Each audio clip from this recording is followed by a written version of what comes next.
So, Lawan, we're continuing with this series called The Pursuit of Happiness. And in the first segment, we kind of talked about understanding who you are, what started your journey towards the pursuit of happiness. So, this time, we want to really explore the idea of finding purpose, or exploring the question, why are you here? Yes. So, why do you think it's so important that we discover why we're here? As in, why we're here on earth? Why are we here in this time? What do you mean, first of all, when you say, why are we here? What I mean by why you're here is, why did God create you? Why did, in His infinite wisdom, say, okay, I want you, Lawan, or you, Angela, to come to earth to do something or whatever? And that's exactly what He did. A lot of times we get wrapped up into life so much that we don't realize that He actually did put us here for a reason and for a purpose and for certain people or whatever the case may be. So it's very important to understand that you have a purpose as to why you're here. Okay. And so you talked about the idea that in the past, or in religious teaching, we've had this mindset of, I'm here on earth, but I'm working to try to get back to heaven. What's wrong with that mindset? Well, that mindset is really a distraction as to why God even put you here in the first place. If you're focused, your focus is mainly on heaven, you kind of don't pay attention to the signs that God has given you to actually fulfill the purpose as to why you're really here. So I've seen it to whereas people were so focused on, or just take it away from everybody else, whereas I was so focused on heaven that I was either rude to people or I wasn't treating people right or whatever, because my focus was just trying to get to heaven. And I remember when I was working at St. Vincent in the early 90s or whatever, there was an accident that happened like right before I got to work. But I was so focused on the fact that I wanted to get to work that I didn't think anything about it. Something in my inside did tell me to stop and try to help. Right. But I was so focused on the fact of getting to work on time, even though I wouldn't have gotten in much trouble, Right. that I just ignored that voice. And I just can't do that. Right. So how do we go about discovering our purpose? How do we go about finding, why am I here? I think a good place to start is finding out what you're actually good at. A lot of times people we always we talked about in the last segment, prerequisites or whatever, and a lot of those can be distractions as well. But really, the simplest way for me is to find out what you're good at, what comes naturally to you. What are some things that you can do that they're pretty much effortless to you. So those types of things are usually a good start to figuring out what your purpose is. Right. Okay. And as we were preparing for this segment, you brought up the idea, or the Bible scripture, Genesis 2:7. Mm-hmm. And paraphrasing, it says, when God breathed the breath of life into man, man became a living soul. Mm-hmm. And so was that, you kind of indicated that was the beginning or the basis for you trying to figure out why did God make Absolutely. man a living soul? Mm-hmm. I remember this coming to my mind. I guess I was probably 7 or 8, and I was in church, and the pastor was reading the scripture or whatever, and it came to my head, okay, if God created us, why? So He did, God in all His infinite wisdom, so He breathed the breath of life into man, but it was never explained a lot as far as why He really did that. And to really, that kind of puzzled me for several years until I became an adult, and I really started realizing that He put us here for a reason and for a purpose. So you didn't do that thing that little kids do where they ask over again why, and then you answer and they ask it. You were a good kid, okay? Actually, that's a great point you bring up. My mother this is one of the reasons why I didn't ask a lot of questions. Of course, in that time period or whatever, you didn't ask a lot of questions. And because, of course, as I mentioned in the last segment, you don't question God.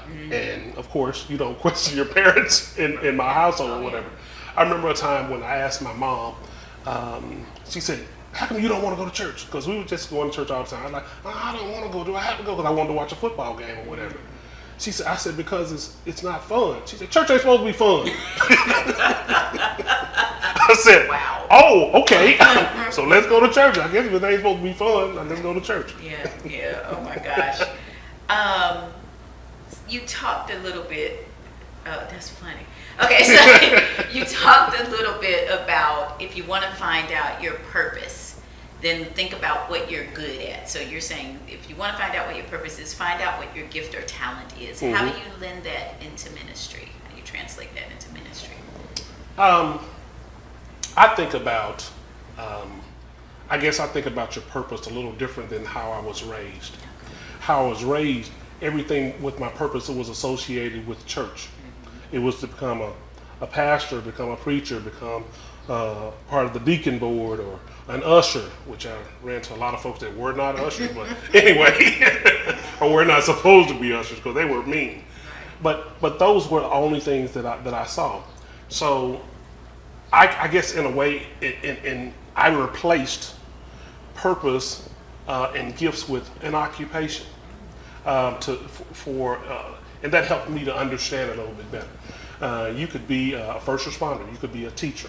You could still be a pastor, an usher, or somebody. So there are so many different things that you can be. My son's a comedian. The other one's a musician. So you can do several things that can actually be your gift and be your purpose for you in your life.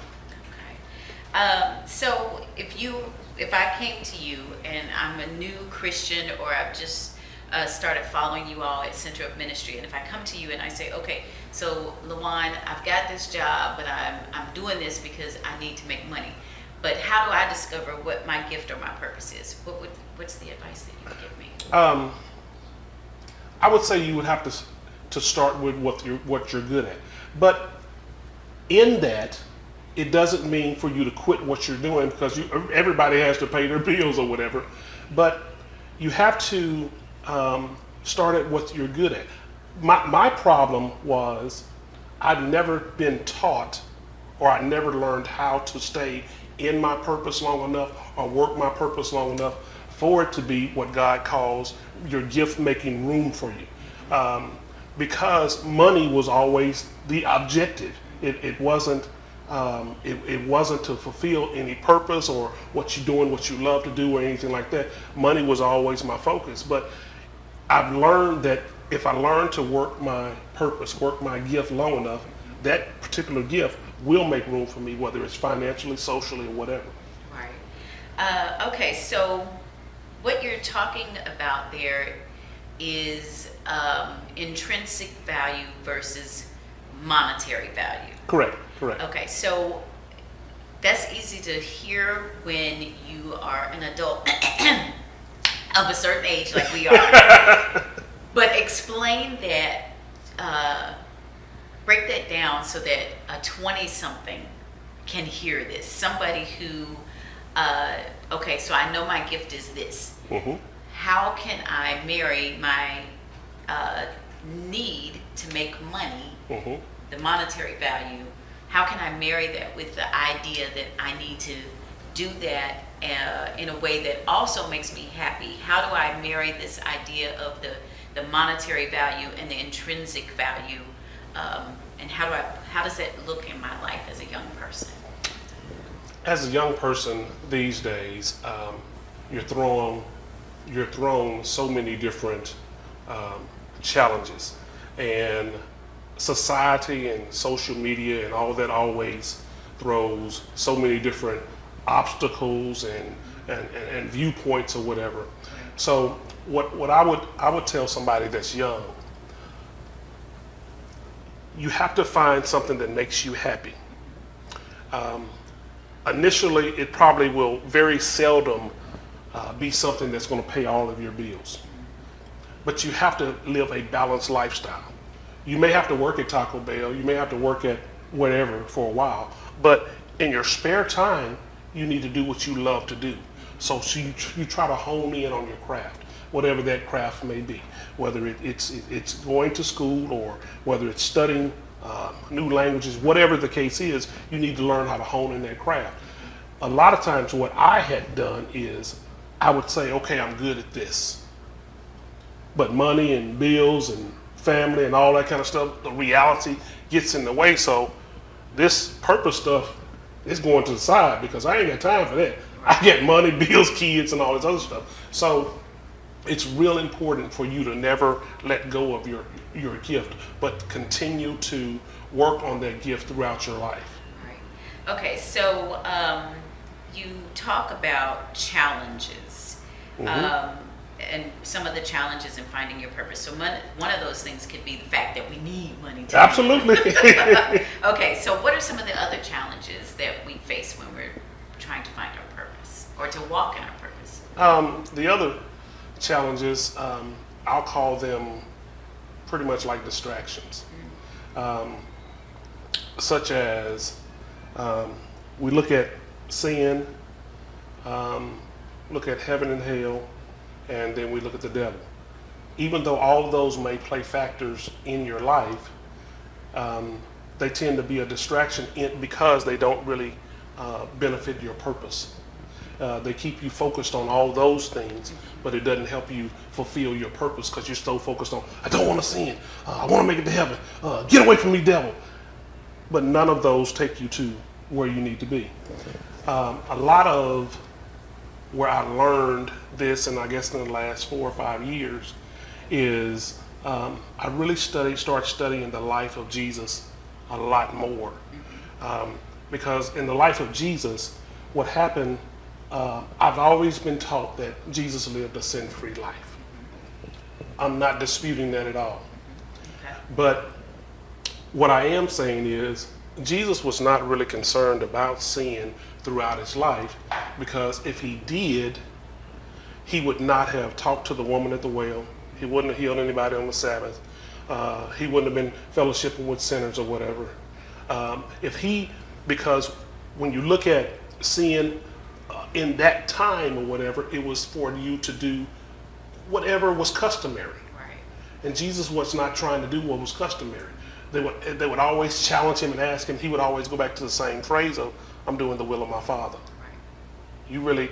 I understand you have all this kind of stuff or whatever going on, but I'm here to do one thing and one thing only. That's the will of my Father. So in looking at that with Jesus, he couldn't be concerned with the fact that they thought he was doing something wrong.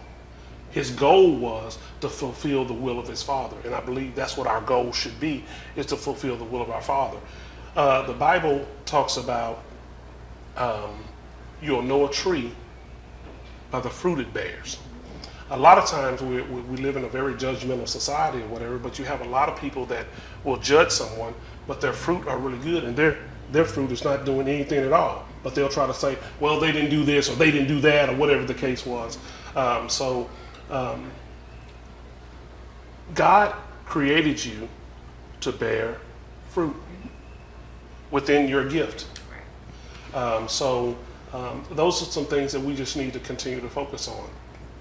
The other thing that I would say is a distraction or that I had was, since I'm a church boy and I've been in church all my life, I would go to church and praise God, listen to the word, apply that to my life, but then I would come back and try to get moving again, and I would run into the same obstacles.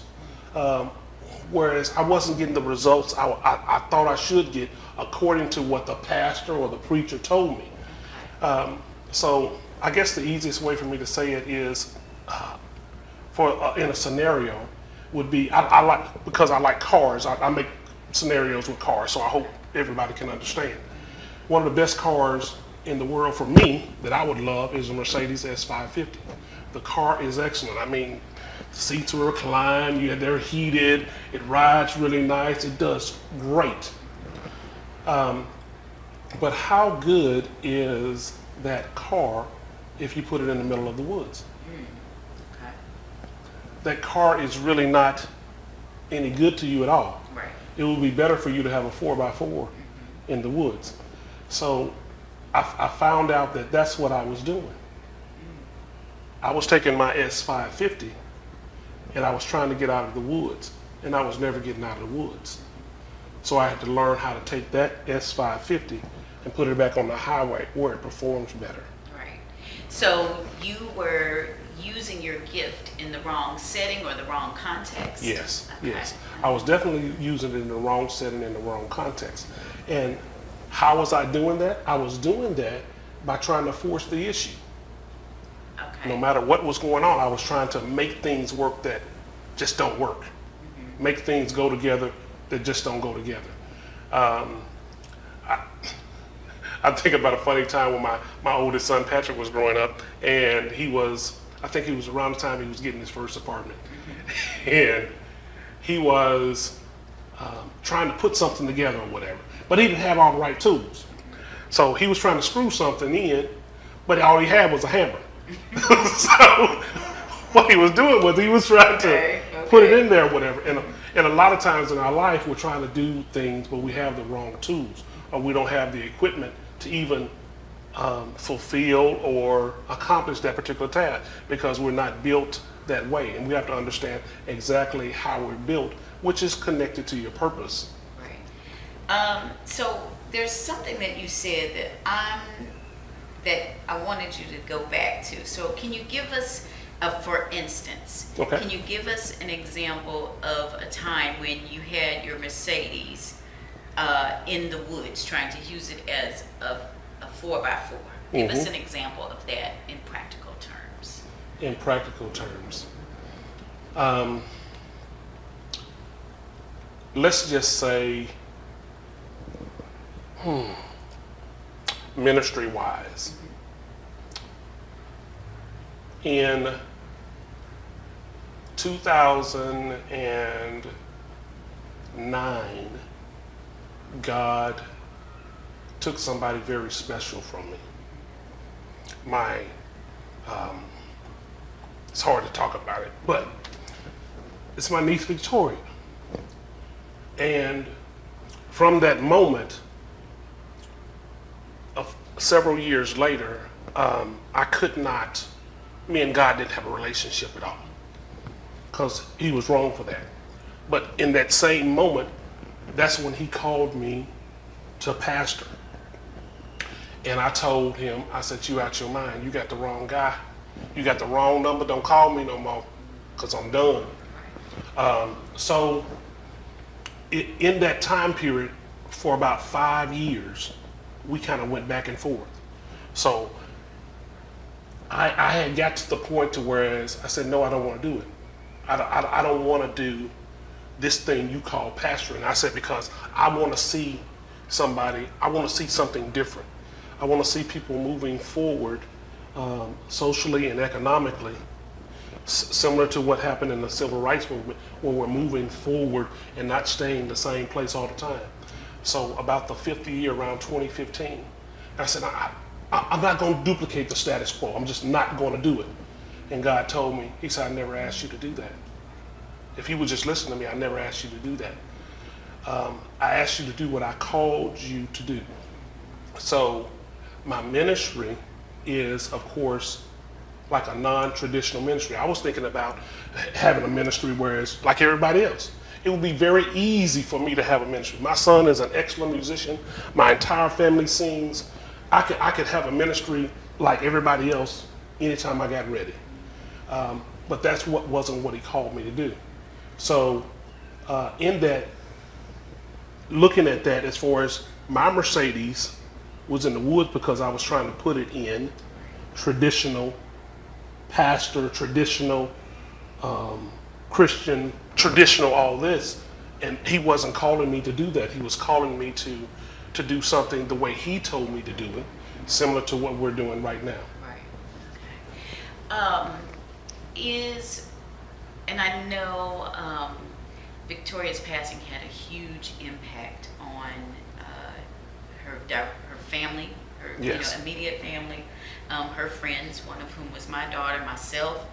And I think it's because we expected God to do something different. Absolutely.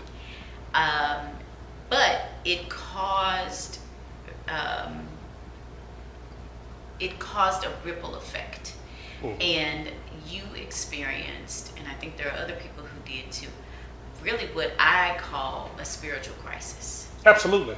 Absolutely. But the thing that I have also learned in that is so many times as a result of a spiritual crisis, we then find two things. One, we'll find our purpose or our goal, what God really created us to do. And then secondly, I think that as a result of that, if we can hang in there and really rely on God, our relationship with God, it becomes something different. It becomes a true relationship. Absolutely. As opposed to a religion. A religion. Mm-hmm. Can you talk about that, a little bit about that? Because that's what it sounds like took place in your life. It really was. And the way God did it for me was he kind of took me away from my familiar places. He took me away from church, reading my Bible all the time or whatever. He took me away from all of that to say, it's just you and me. Now what you gonna do? It's just you and me. So we'll talk about it more in depth in another segment or whatever, but it's just you and me, and if you can't hear me, you're gonna realize you can't do anything in life. So it did really enhance our relationship, even though I was fighting, rebellious, but God is all-knowing, and thank God he is all-knowing, and he understands where we are and what we're feeling and what we're going through or whatever. But yeah, it really has enhanced my relationship. Okay, so let's go back and talk about a little bit, just kind of wrap up here. In the pursuit of happiness, first thing, and we talked about this in the first segment, you got to understand your history. Yeah, absolutely. In this segment, we're talking about the fact that one of the next things you have to do is find your purpose. And ways that you go about finding that purpose is looking at what you're good at, what you enjoy to do, your gift, and then also honing or creating or seeking a relationship with God, right? Right. And then also understanding your purpose. On a big scale, once you find your purpose, you also talked about understanding the environment in which you can then use your purpose. Absolutely. Correct? Okay. Absolutely. So what is, as far as your purpose is concerned, what's the one other thing that you would say? The relationship, and then understanding, finding your purpose first of all, and then the relationship, using that purpose or that gift in the right environment. What's the last thing that you would say would be key? Staying connected. You got to stay connected. Life today is extremely complicated. The only way you stay connected to your purpose is you got to stay connected to God. And understand, when I say stay connected to God, I'm not telling you stay connected to a church. Right. I'm not telling you to stay connected to not necessarily even the Bible, even though those are very essential parts of our community. You have to make sure that you stay connected to God at all times. And okay, so now I'm going to ask the one last question, just in case there's somebody watching who doesn't know what that means. When you say stay connected to God, how do I stay connected to God? If you are not in the church, this answer is if you're not in the church. If you're not in the church, there's something you probably heard of called instinct and first mind. Cultivate your instinct and follow your first mind. Because if I were to ask you, have you ever went against your first mind? Most people will say, yes, I have. And I would ask you, the second question would be, how did everything turn out? Most time people say, not good. Because I felt something and I just went against it. I knew this was going to happen, but I went against it. You can't do that. God has given you that instinct and that first mind from where you were created. So you need to follow it. Thank you so much. Thank you. I believe in what you said. You do.